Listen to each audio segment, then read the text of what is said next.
au départ, il faut comprendre ce que c'est que la QVT, parce qu'on pourrait tout y mettre et en effet peut-être être hors des clous. Donc déjà, les cadres de l'association doivent être certains d'avoir bien compris ce que c'est qu'une QVT. Et ensuite, en effet, de s'entendre sur la démarche et la façon dont elle va être posée dans l'établissement. On a mis en place un certain nombre d'instances au niveau associatif, donc pour l'ensemble des structures, à savoir un groupe QVT et un comité de pilotage QVT. Avec une originalité dans notre démarche, c'est que ce groupe QVT était très démocratique et vraiment participatif dans le sens où c'est un espace de co-construction mais aussi de co-décision. Une personne égale une voix, donc ça c'est un peu l'élément qui est assez central, qui nous a animés tout au long de l'année, avec un mandat volontaire de 12 mois pour les salariés engagés volontaires dans ce groupe QVT, et avec l'ambition que chaque service des PEP-SMB soit représenté, mais aussi chaque famille professionnelle, chaque fonction soit représentée dans ce groupe. Donc un groupe pluridisciplinaire avec un équilibre représentant des salariés, des professionnels de terrain et représentant de la direction.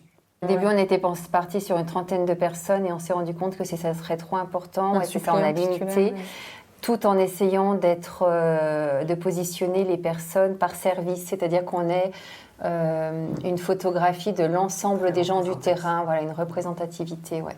On a le COPIL QVT qui, lui, est composé de 3 personnes. Donc, une personne du service ressources humaines, une personne de la communication et une personne de terrain.